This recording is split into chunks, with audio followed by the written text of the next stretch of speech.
ప్రతి బలహీనత యేసు నామములో, నజరేయుడైన యేసు నామములో ప్రతి రుగ్మత నిన్ను విడిచిపోవును గాక.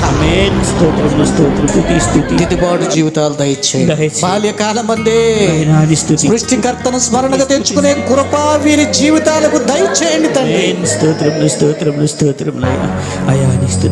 ప్రతి బలహీనత మిమ్మల్ని ఇప్పుడే విడిచిపెట్టును గాక. యేసయ్యా మీకు స్తోత్రాలు నాయనా. అందరము చేద్దాం, దైవ సేవకుల కొరకు చేద్దాం. అయ్యో ఈ సమయంలో పరిశుద్ధాలయంలో చేరి వచ్చిన కూడి వచ్చిన సేవకులందరి నిమిత్తమై ప్రార్థన చేద్దాం. Hallelujah. Thank you Jesus, thank you Jesus, thank you Jesus. యేసయ్యా మీకు వందనాలు.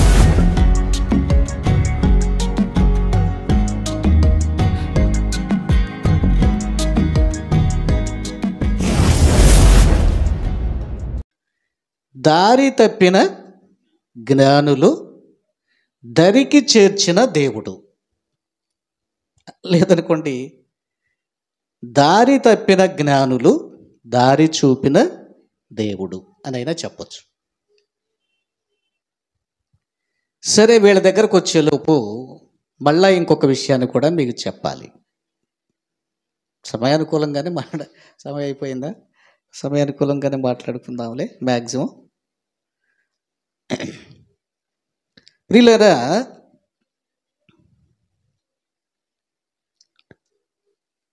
యేసయ్య పుట్టుక సందర్భంగా, యేసయ్య పుట్టిన దిన సందర్భంగా ప్రవక్తలు ప్రవచనాల్లో చెప్పారు. ఫర్ సపోజ్ మోషే చెప్పాడు, ఇర్మియా చెప్పాడు, హోషేయ చెప్పాడు, యెషయా చెప్పాడు, మేకా చెప్పాడు. ఇలాగ కొంతమంది ప్రవక్తలు క్రీస్తు జన్మ గూర్చి ధర్మశాస్త్ర కాలంలో ప్రవచనాలు చెప్పారు. ఎస్, ప్రవక్తలు ప్రవచనాలను మనము చూస్తాం. క్రీస్తు పుడతాడని ప్రవక్తలు ప్రవచనాలు చెప్పారు. ఫర్ సపోజ్ ఎన్ని పేర్లు చెప్పాను అంజమ్మ గారు? వెనక్కి వెళ్తే మోషే, తర్వాత ఆ పాత వాళ్ళని చూడండి, యెషయి, ఇర్మియా, మేకా, హోషయి మొదలగు ప్రవక్తలు యేసుక్రీస్తు పుట్టుకను గూర్చి ప్రవచనాలు చెప్పారు. రైట్. ఇకపోతే పరలోకములో నుంచి గాబ్రియేలు దూత భూమి మీదకు వచ్చి చెప్పింది. మొన్న శుక్రవారం రోజున రాఘవరాజు గారింట్లో సెమీ క్రిస్మస్ వేడుకలో ఈ మాటలు మీకు గుర్తు చేశాను. సెకండరీగా ఏం చూస్తున్నాము? పరలోకములో నుంచి ప్రభువు దూత వచ్చింది. వార్తలు చేరవేసే దూత పేరు ఏంటంటే గాబ్రియేలు. అంటే గబ్రియేలు అని ఉంటుందిలేండి. ఇంగ్లీష్లో అట్లా మనం ఎట్లయినా మాట్లాడుకోవచ్చు. సాధారణ గాబ్రియేలు అని పిలుచుకుంటారు. గబ్రియేలు అంటే బాగాలేదులేండి, గాబ్రియేల్. ఆ ఇంగ్లీష్ లాగా ఉచ్చరించలేము వచ్చినాడా. తెలుగులో మన వాళ్ళు పేరు ఏం పెట్టుకుంటారంటే గాబ్రియేలా. ఒరే గాబ్రియేలా, గాబ్రియేలా అని పిలుస్తారు. గాబ్రియేలు. ఈ దూత ఎన్నిసార్లు వచ్చి ఈ వర్తమానం చెప్పింది? మొన్న ప్రార్థనలో చెప్పా. దేవుని యొద్ద నుంచి దూత క్రీస్తును గూర్చిన సందేశాలను ఇవ్వటానికి, హెచ్చరించటానికి, నడిపించటానికి ముఖ్యముగా 3 సందర్భాల్లో యోసేపు దగ్గరకు వచ్చింది అని మీకు నేర్పించాను, తెలియజేశాను. టోటల్గా మరియ దగ్గర కూడా వచ్చింది. 4 సార్లు గాబ్రియేలు దేవుని దూత వచ్చి వారితో సంభాషించింది యేసయ్య పుట్టుక సందర్భంగా. ఆయన ఎన్నిసార్లు వచ్చింది దేవుని దూత? రాజుగారు ఏ దూత? దూత పేరేంటి? నాసర్ గారు విన్నావా? గాబ్రియేలు దూత.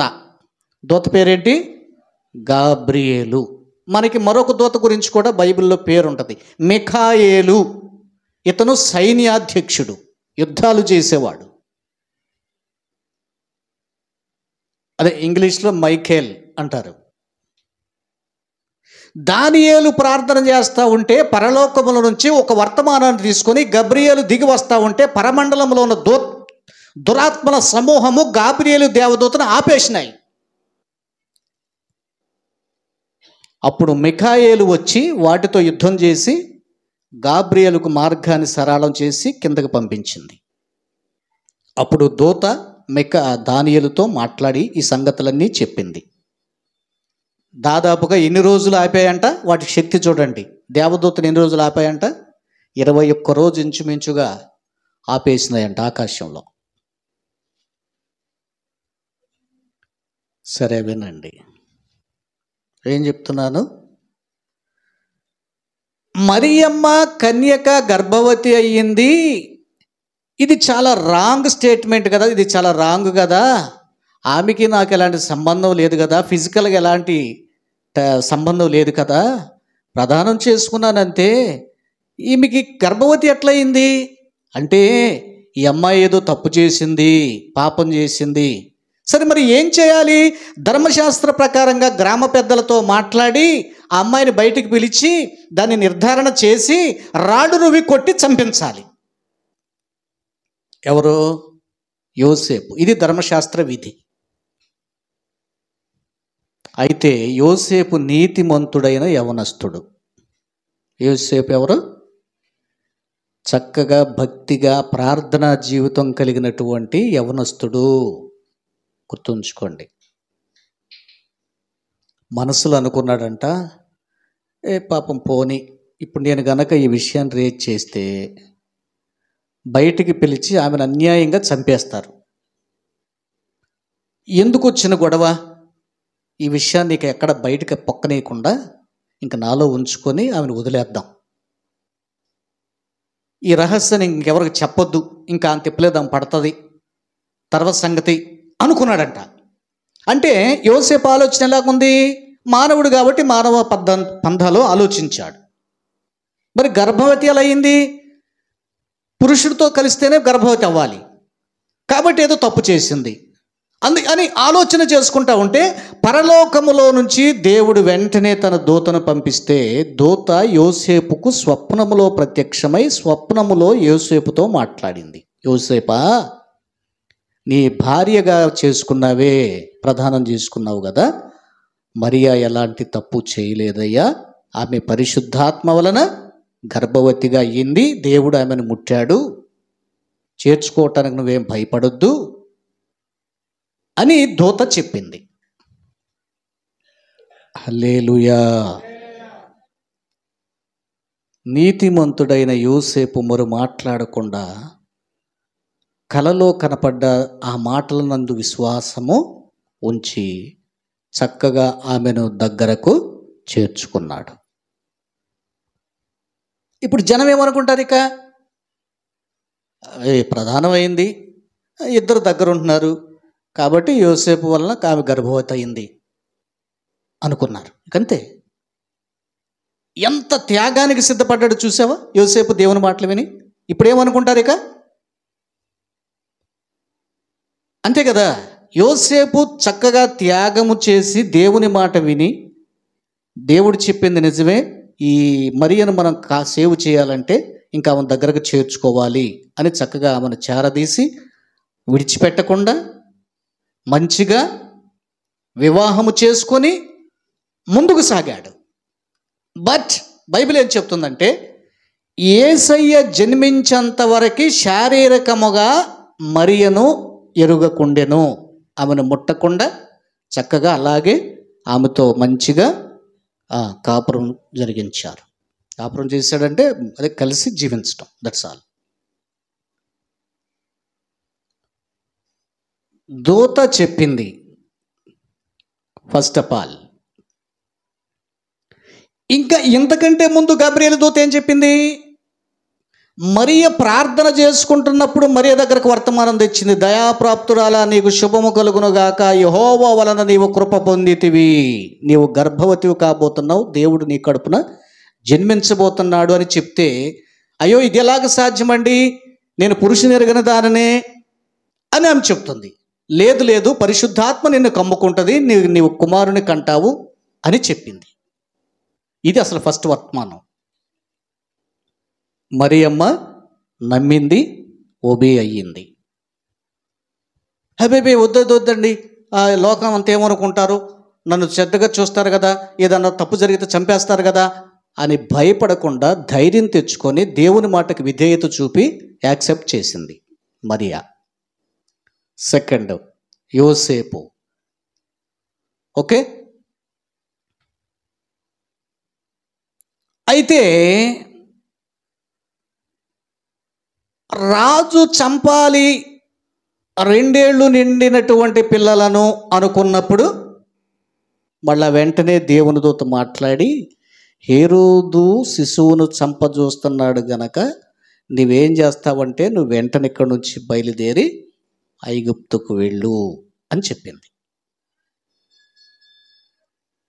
మూడోసారి యోసేపుతో మళ్ళా ప్రభుదూత స్వప్నంలో వచ్చి, ఏ వ్యక్తి అయితే శిశువును చంపాలనుకుంటున్నాడో ఆ వ్యక్తి చచ్చిపోయాడు, భయపడకుండా ఇప్పుడు నీ సొంత ఊరికి వెళ్ళిపో అని చెప్పింది. యోసేపుతో ఎన్నిసార్లు చెప్పింది మానస? 3 times యోసేపుతో దేవుని దూత మాట్లాడింది.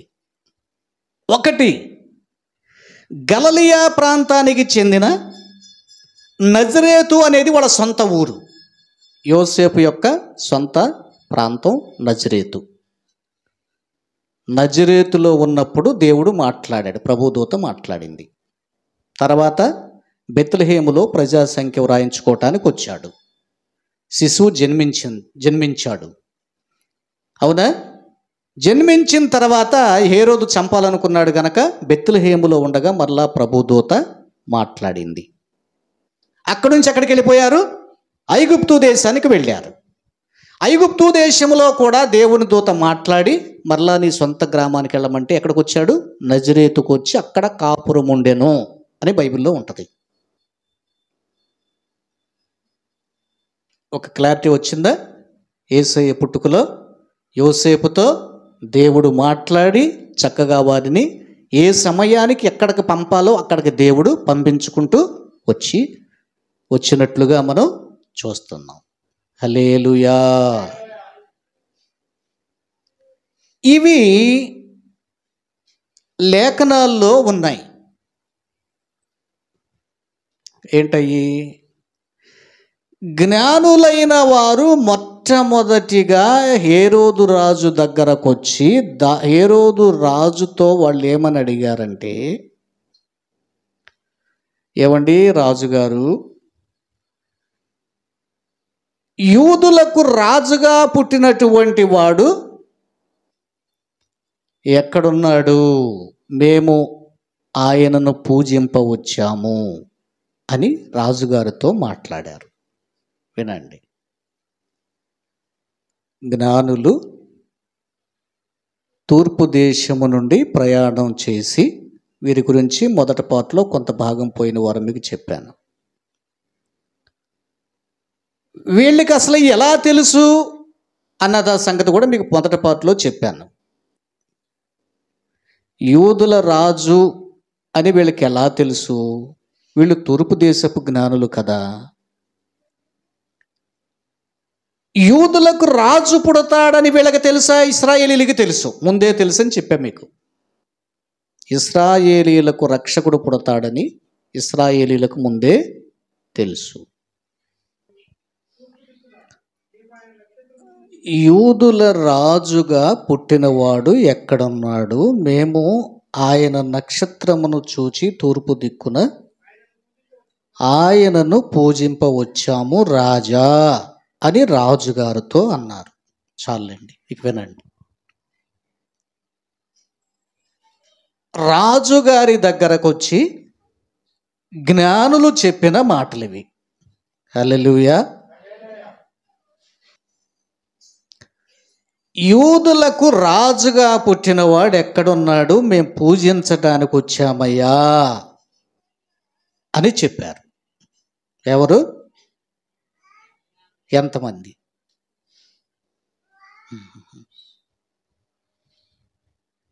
ఇలా ఎంతమంది సువాని జ్ఞానులు ఎంతమంది రాజుగారి దగ్గరకు వచ్చారు? ఫస్ట్ ప్రశ్న. సుమారుగా మీకు తెలిసింది చెప్పండి. బొమ్మల్లో చుట్టలేదు ఎప్పుడన్నా? ఇదివరకు అయితే గ్రీటింగ్ కార్డులని మనం చిన్నపిల్లప్పుడు ఊరికే తెగించుకునేవాళ్ళు క్రిస్మస్ పండుగలు రాగానే. గ్రీటింగ్ల మీద చూడలేదురా? ఎంతమందిరా? అమ్మాయి లిక్కి మిద్దలు లిక్కి ఎవరమ్మాయి? నువ్వా? ఏమా? నిక్కి లిక్కి ఇట్ట బాగుంది. సాధారణంగా ఎంతమంది అన్నది బైబిల్ క్లారిటీ లేదు, కానీ ఆ బైబిల్ పండితులు ఆలోచన చేసి చిన్నగా బైబిల్ని బేస్ చేసుకొని 3 అని తేల్చారు. అయితే బైబిల్ ఎవిడెన్స్ లేదు, కానీ బైబిల్ ఆధారం చేసుకునే 3 అని తేల్చారు. ఏం ఆధారం చేసుకొని? వచ్చినటువంటి జ్ఞానులు బంగారమును, సాంబ్రాణి, బోళము ఇచ్చారు. 3 పదార్థాలు 3 మోసుకొచ్చుంటారు అని భావించి అన్ని కార్డుల్లో, గ్రీటింగ్ కార్డ్స్లో ఎక్కడ చిత్రకారులు ఎక్కడ చిత్రించినా 3 జ్ఞానులు వచ్చినట్లుగా చిత్రిస్తారు. బంగారము, సాంబ్రాణి, బోళము. బంగారు సాంబ్రాణి బోళములను నే తెలియని దీనుడను నా దేవా. బంగారు సాంబ్రాణి బోళములను నే తెలియని దీనుడను నా దేవా. హల్లెలూయా. ఇలా పాటలన్నీ ఆఫే టైం లేదు కాబట్టి. ప్రియులారా,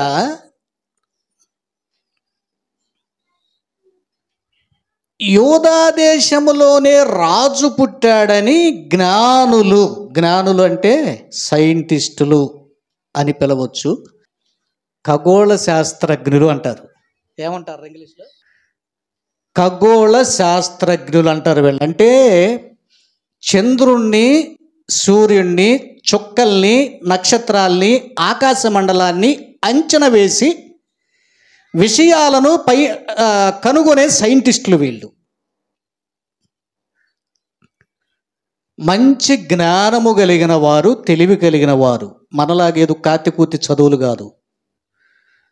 నోబెల్ బహుమతులు పొందుతారు ఇలాంటి వారు. చాలా విద్యావంతులు, ప్రపంచములో మంచి మేధావులైనటువంటి వారిని ఆ రోజుల్లో జ్ఞానులుగా గుర్తించేవారు. వీళ్ళ పాండిత్యం ఎంత గొప్పదంటే, యోధా దేశంలో ఉన్న రాజుగారితో సహితం మాట్లాడగలిగిన ద్విభాషి లేకపోయినా, నా అభిప్రాయం, యోసేపు కాలంలో ద్విభాషి ఉండేవాడు. హెబ్రీల భాష అర్థం చేసుకోవటానికి ఐగుప్తు రాజుగారికి అక్కడ భాషను ట్రాన్స్లేట్ చేసేవాడు ఉండేవాడు. కానీ జ్ఞానుల దగ్గర ద్విభాష ఉన్నట్లుగా చరిత్ర చెప్పట్ల. డైరెక్ట్గా జ్ఞానులే వెళ్ళి హీబ్రూ లాంగ్వేజ్లో వారిని అడిగారు, యూదుల రాజు ఎక్కడ, రాజుగా పుట్టినవాడు ఎక్కడ, where is the king of juice, యూదుల రాజుగా పుట్టినవాడు ఎక్కడ, అసలు యూదులకు రాజుగా పుట్టాడని వీళ్ళకి ఎవరు చెప్పారు? చాలా పాఠం ఉందండి, ఇది అవ్వదు, బట్ నా టైం వరకు చెప్తాను. అయిపోయిన టైం కూడా. ఏం చెప్తున్నాను? వీళ్ళెవరు? యూదులు కాదు, not Jews, they are Hindus, maybe అన్యులు. యోధా దేశములో లోకరక్షకుడు లేక రాజు పుట్టాడని వీళ్ళకి ఎలా తెలుసు? సరే, స్పెషల్గా నక్షత్రం పుట్టింది. ఆ స్టార్ విషయాలు తర్వాత చూద్దాం మళ్ళీ. రాత్రి దయాకర్ చెప్పాడు, చాలా విషయాలు చెప్పాడు. పాపం చాలా కష్టపడి కూర్చాడు.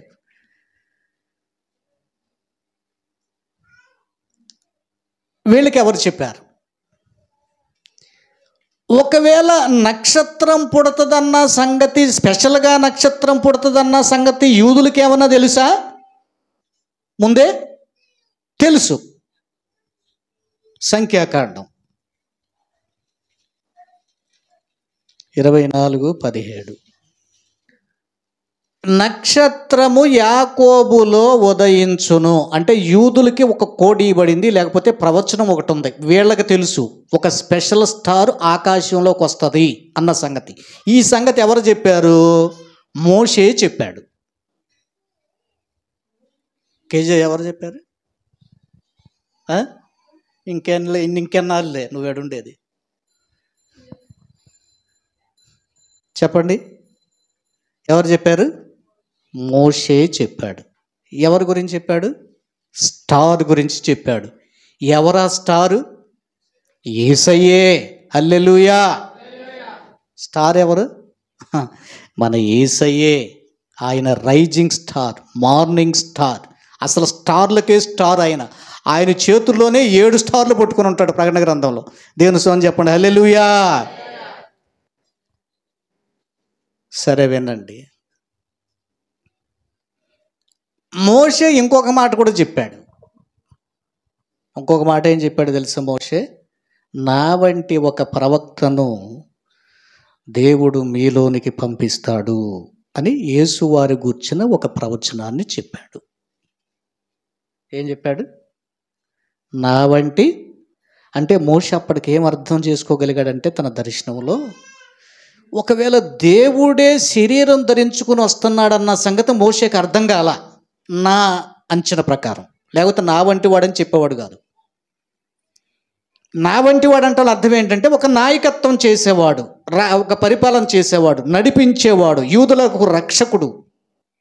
నా వంటి ప్రవక్త వస్తాడు, నీ దేవుడైన యెహోవా నీ మధ్యన నా వంటి ప్రవక్తను అది మీ సహోదరులలో మీ అందరి కోసం పుట్టిస్తాడు. మీరేం చేయాలి? ఆయన మాట వినాలి. మనం ఏం చేయాలి చెప్పండి? జయ జయ యేసు, జయ యేసు, జయ జయ క్రీస్తు, జయ క్రీస్తు, జయ జయ రాజా, జయ రాజా, జయ జయ రాజా, జయ రాజా. చాలు ప్రియులారా, యాకోబు ప్రత్యేకమైన వాడు. యాకోబే ఇశ్రాయేలు. ఇశ్రాయేలుకు రక్షకుడిగా, యూదులకు రక్షకుడిగా యేసు లోకంలోకి వచ్చాడు.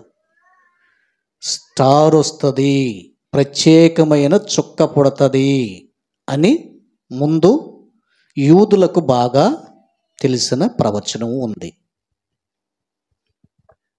ఇంకా వినండి, ముందుకెళ్ళి కొంత మీకు ఆధారం చూపిస్తాను.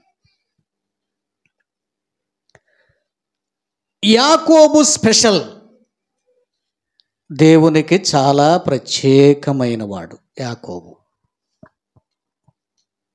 ఒక్కొక్కసారి యాకోబా అంటాడు, ఒక్కొక్కసారి ఇశ్రాయేలు వినము అంటాడు. యాకోబన్న ఇశ్రాయేల్ అన్న ఒకటే. యాకోబులో చుక్క పుడుతుంది. ఏంటండి? Something special, right. ఇంకా యాకోబు ఎలాంటి వాడంటే, యాకోబు ఒక జాతిని చూపిస్తాడు. ఇశ్రాయేల్ అయిన యాకోబు అయిన. యాకోబులో మంత్రము లేదు అని ఉంటుంది. ఏంటంట? యాకోబులో మంత్రము లేదు. సంఖ్యాకాండం 23:23. నిజముగా యాకోబును ఏ మంత్రికుడు ఏమీ చెయ్యలేడు. మంత్రశక్తుల వలన యాకోబుకు హాని లేదు. యాకోబు ఎవరంటే మనమే. హల్లెలూయా. ఏ మంత్ర తంత్ర శక్తులు మనకు హాని చెయ్యలేవు. యేసు నామములో అవి లయపరచబడతాయి. గుర్తుంచుకోండి. మంత్రాలు లేవా?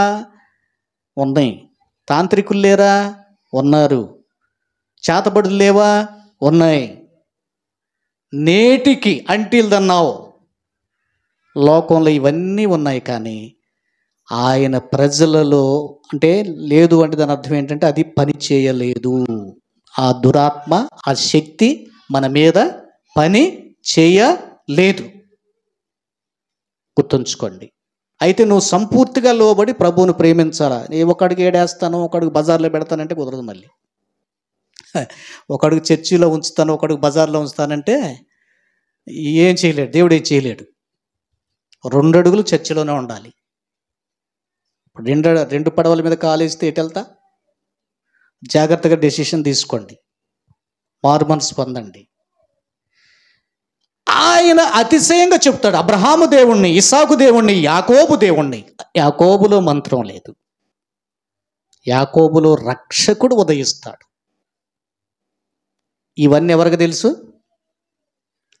యూదులైన వారికి తెలుసు. కానీ తూర్పు దేశపు జ్ఞానులకు ఎలా తెలుసబ్బా?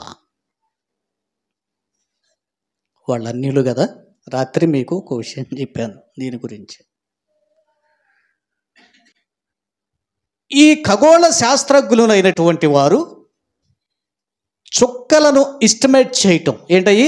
నక్షత్రములను చూడటం, నక్షత్రములను అంచనా వేయటం, వాటి గమనాలు, వాటి పరిభ్రమణాలు, వాటిని బట్టే కాలాలు వచ్చాయి. గంటలు, నిమిషాలు, వారాలు, నెలలు, సంవత్సరాలు వీటిని బట్టే వచ్చినాయి. మీకు తెలుసా? సూర్య చంద్ర కాలమానాన్ని బట్టే ఇవి వచ్చినాయి. నక్షత్రాలు కోట్లాది కోట్ల కోట్ల కోట్ల కోట్ల కోట్ల కోట్లగా ఉన్నాయి నక్షత్రాలు.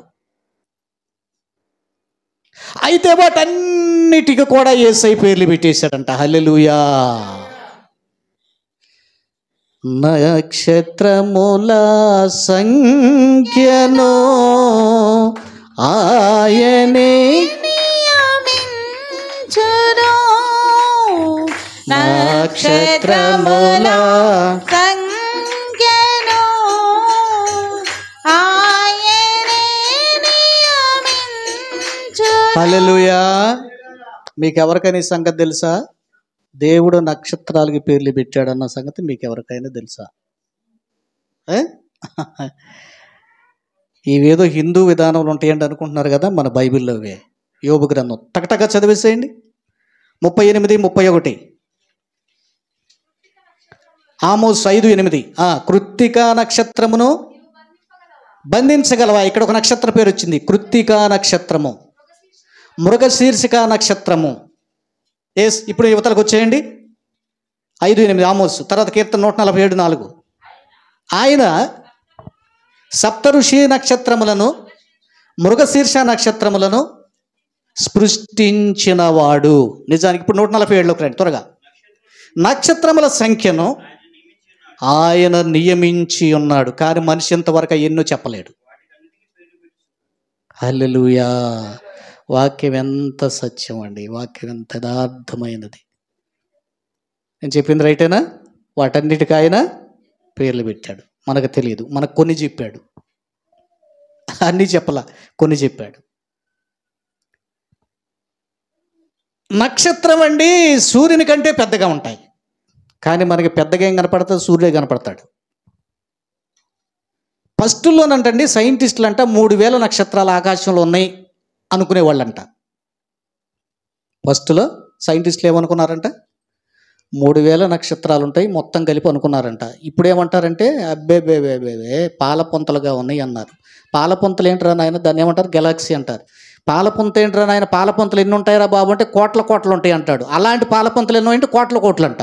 నక్షత్రాలను అసలు మనం లెక్కే పెట్టలేం. ఓ ఎంత గొప్ప దేవుడు అండి ఆయన.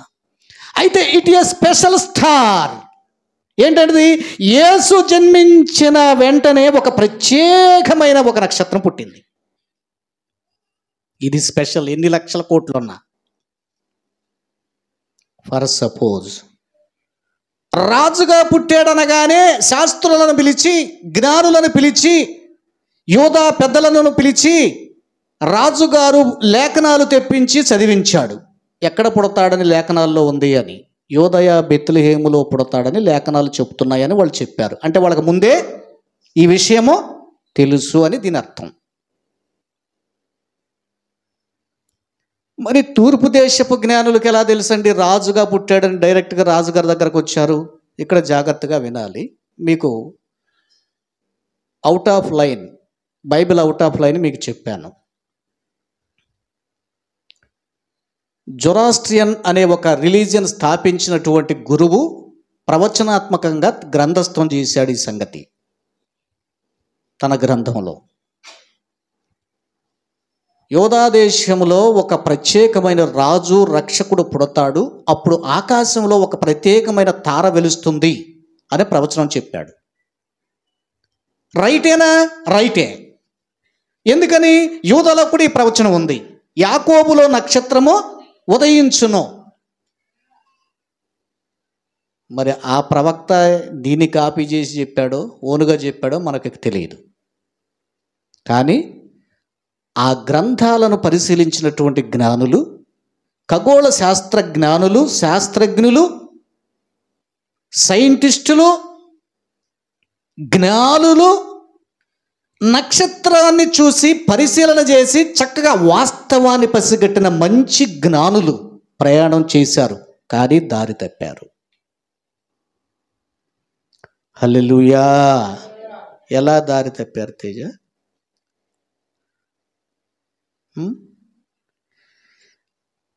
నక్షత్రము వారిని నడిపిస్తూ నడిపిస్తూ తీసుకొచ్చిందండి. ఎక్కడికి తీసుకొచ్చిందంట? వాళ్ళని ఖచ్చితంగా ఉన్న దేశంలోనికి తీసుకొచ్చింది.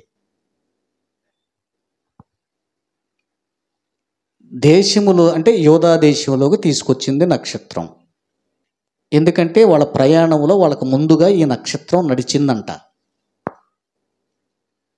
ఎందుకంటే రాజుగారి నుంచి మళ్ళీ బయటకు వచ్చాక అక్కడ పుట్టలేదని తెలిసాక నక్షత్రం మళ్ళా కనబడింది, సరి అయిన దారిలో వారికి ముందుగా నడిచింది అని ఉంది. అంటే దీని అర్థం ఏంటి? తూర్పు దేశంలో వాళ్ళు బయలుదేరినప్పటి నుంచి వాళ్ళని చక్కగా నడిపించుకుంటూ వచ్చింది. అమ్మ నిద్రబాబాకండి, దేవుని స్తోత్రం చెప్పండి. హల్లెలూయా. సబ్జెక్టులు అంటే కనీసం 1-2 గంటలు మాట్లాడితే ఒక సబ్జెక్ట్ అనేది తెగుతుంది. మీరు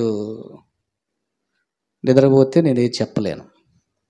సరే, రికార్డ్ అవుతుంది కనుక తర్వాత అనేకులు వింటారు కనుక కొంచెం ఓపికగా వినండి. ప్రియులారా, జ్ఞానులా? అవును, జ్ఞానులే. విద్యావంతులా? విద్యావంతులే. ఆలోచనకర్తలా? ఆలోచనకర్తలే. మంచివారా? మంచివారే. పండితులా? పండితులే. దారి తప్పారు. ఎక్కడికి వచ్చి? చాలా దూరం శ్రమపడి ప్రయాణం చేసి వచ్చి చిట్ట చివరి గడియలో శాంతం అక్కడికి వచ్చిన తర్వాత దారి తప్పారు. ఎందుకు దారి తప్పారు? కారణం ఉంది. కారణం ఏంటంటే ఆ చుక్క రక్షకుణ్ణి, రాజును చూపిస్తుంది. వీళ్ళ ఉద్దేశం ఏంటి? మానవ ఆలోచన ఏంటి? రాజుగారు పుడితే రాజుగారి ఇంట్లోనే పుడతాడు కాబట్టి పదండ్రా రాజుగారి దగ్గరికి వెళ్దాం అన్నారు. నక్షత్రం ఏమంటుంది? అటు కాదు ఇటు చూపిస్తుంది. వీళ్ళేం డెసిషన్ తీసుకున్నారు? అరే నక్షత్రం ఏంటో మళ్ళీ అడు తిరుగుతుంది, రాజుగారి కోసం ఇటు కదా బాగా, అది ఏదో తేడా పడిందిలే, రాజుగారింటికి పదండి పదండి అంటే రాజుగారింటికి వచ్చారు. దారి తప్పిన జ్ఞానులు. ప్రియులారా వినండి, ఈరోజు ఇది అవదలేండి, తర్వాత అయినా మనం సందర్భాన్ని బట్టి మాట్లాడుకుందాము. చెప్పండి. జ్ఞానులైన వారు దారి తప్పారు. దారి తప్పితే జీవితాలు చాలా ప్రమాదంలో పడతాయి. యవనస్తులు, ఆడపిల్లలైనా మగపిల్లలైనా జాగ్రత్తగా ఉండాలి. చక్కగా దారిలో, మంచి దారిలో నడవటం నేర్చుకోవాలి. మీకు మంచి దారి ఏంటంటే చర్చినే. చర్చిలోనే మీకు చక్కటి మాటలు బోధించబడతాయి, క్రమశిక్షణ బోధించబడుతుంది, పరిశుద్ధత నేర్పించబడుతుంది, భయభక్తులు నేర్పించబడతాయి. సరి అయిన గురువు మీకు చర్చిలోనే ఉంటాడు. ఇది ఆత్మ సంబంధమైన ప్రయాణం, యాత్ర. చక్కగా ప్రయాణించాలి, చక్కగా దేవుని మాట వినాలి. దారి తప్పితే కుటుంబం నీ వలన నష్టపోతుంది. ఒక్కడ దారి తప్పితే, ఒక్క వ్యక్తి తప్పు చేస్తే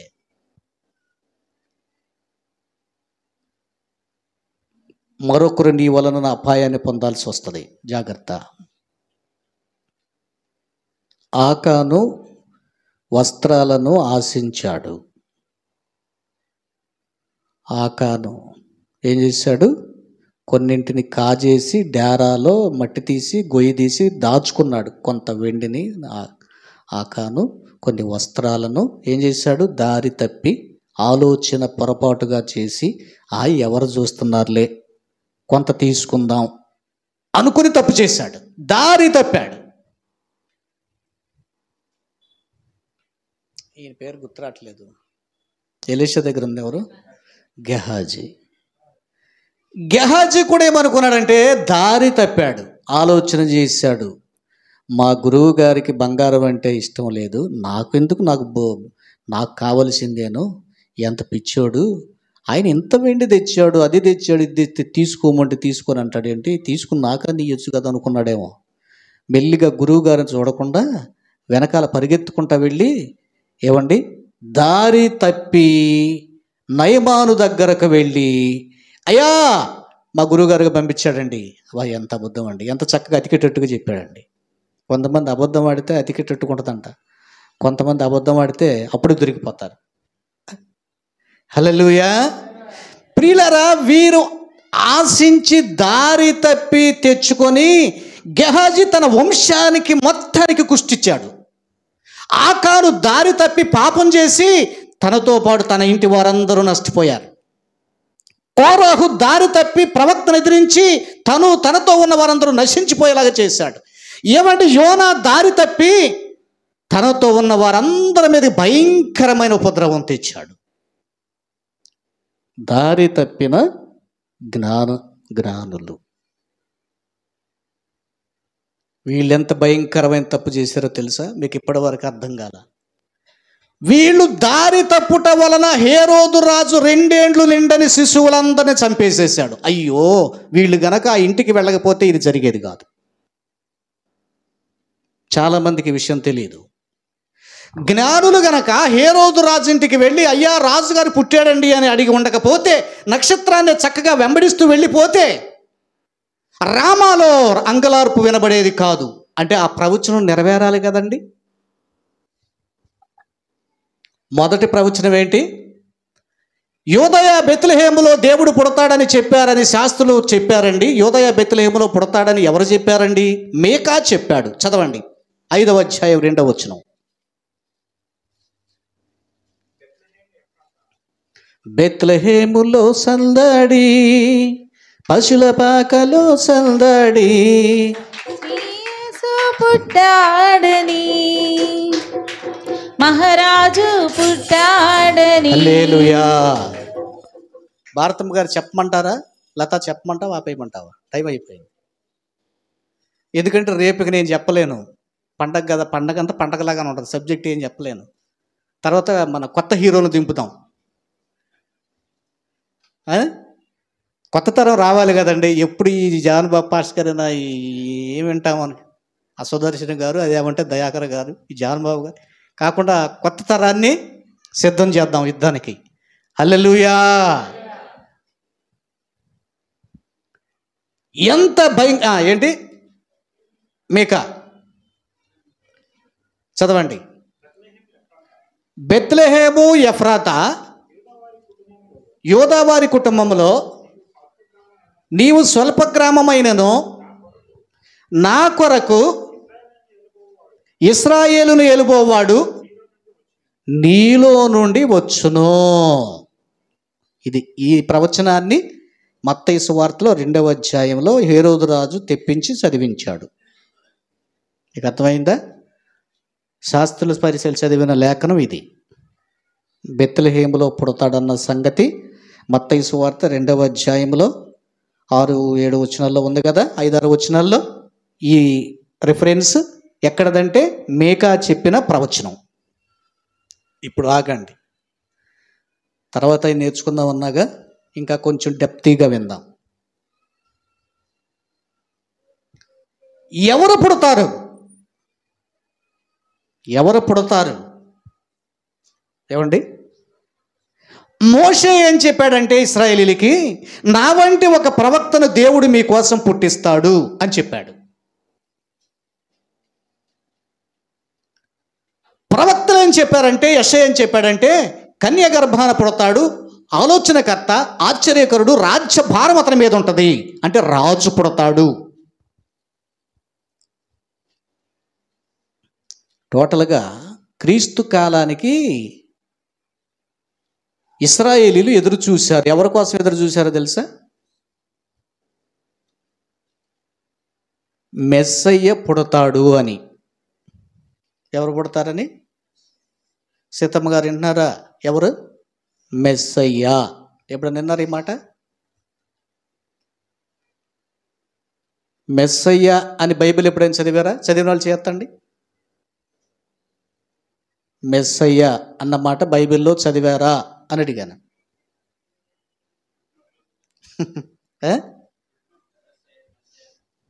పుట్టినట్టు కాదు, మామూలుగానే ఉంది అనుకుంటున్నాను నేను. సరే వినండి.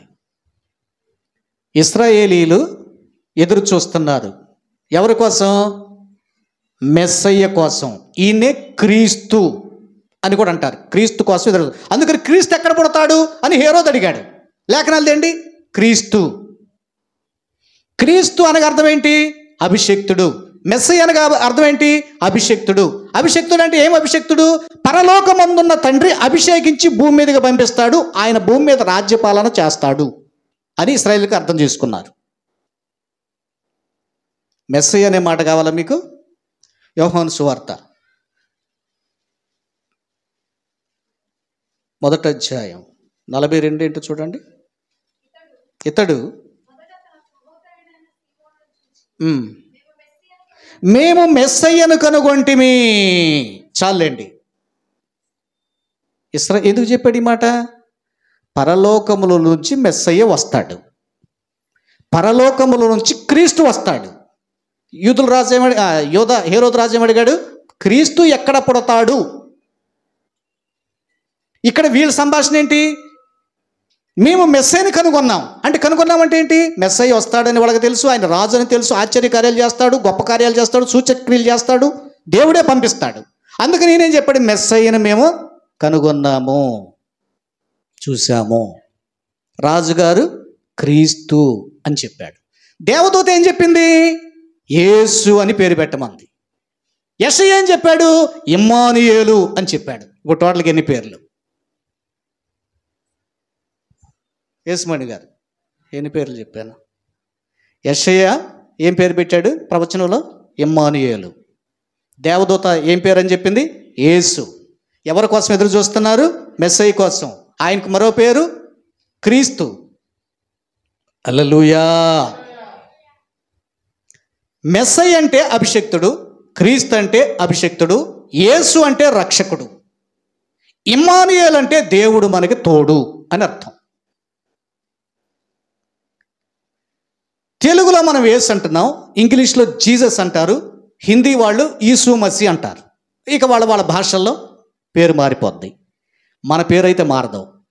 యేసయ్య స్పెషాలిటీ ఏంటో తెలుసా? రే వింటున్నారా పిల్లలు? ఇప్పుడు నేనున్నాను అనుకోండి, ఇప్పుడు జాషువా లేకపోతే ఇప్పుడు దానియేలు ఉన్నాడు అనుకోండి, అది హిందీలోకి వెళ్ళిన దానియేలు అంటారు, తెలుగులోకి వెళ్ళిన దానియేలు అంటారు, ఇంగ్లీష్లోకి వెళ్ళిన దానియేలు అంటారు, ఇంకో భాషలోకి వెళ్ళిన దానియేలు అంటారు. యేసయ్య కళా కాదు, కళ్ళు మూయబాక. యేసయ్య కళా కాదు. యేసయ్యని ఏమంటారు? తెలుగులో యేసు, ఇంగ్లీష్లో జీసస్, హిందీలో ఈసు మసీ, తమిళ్లో ఇంకో ఏదో నల్లవా ఏదో సంథింగ్ ఏదో అంటారు. నల్లవారంటే మంచివాడు అని అర్థం అనుకుంటా, ఇంకేదో ఉంటుంది, సంథింగ్ డిఫరెంట్ పిలుస్తారు. అయితే హెబ్రీలు ఏం పిలిచేవాళ్ళు?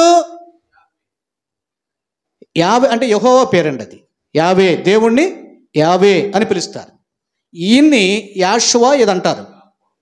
యాహోవా కాదండి, యాహువా అనేది తండ్రి, యాషువా.